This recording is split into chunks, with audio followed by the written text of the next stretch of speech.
যে রান্নার রও জানে না তার জন্যই কিন্তু এই ভিডিওটা। হ্যাঁ, আমি নিয়ে চলে এসেছি রান্নার হাতেখড়ির তৃতীয় পর্বে ভেজিটেবল ফ্রায়েড রাইস বানানোর রেসিপি নিয়ে। বাড়িতে এই সময় শীতকালে নানান রকম সবজি থাকে, সেটা দিয়ে খুব সহজেই কিন্তু ভেজিটেবল ফ্রায়েড রাইস বানিয়ে নিতে পারো। যারা রান্না করতে জানো না তারা তো কিনতেও জানো না, তারা বাজারে গিয়ে পরিষ্কার বলবে ফ্রায়েড রাইস রাঁধবো, চাল দিন। সেই চাল নিয়ে এসে ভালো করে কচলে ধুয়ে 80% অবধি রান্না করতে হবে।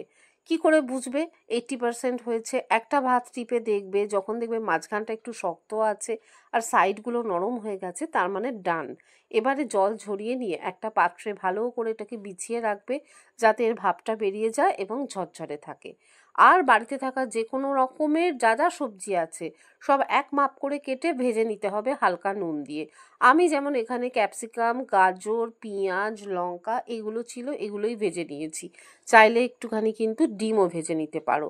এরপর একটা প্যানে অল্প মাত্রায় তেল দেবে, ভাতটা দিয়ে দেবে, একটু নাড়াচাড়া করে ওপর থেকে নুন, গোলমরিচ গুঁড়ো, সঙ্গে দিতে হবে ভিনিগার আর অল্প একটু সয়া সস, আর যে সবজিগুলো ভেজে রেখেছিলে না আগে সেটা ছড়িয়ে দিয়ে হালকা হাতে এইভাবে নাড়াচাড়া করে নিলেই ঝরঝরে ভেজিটেবল ফ্রায়েড রাইস রেডি হয়ে যাবে।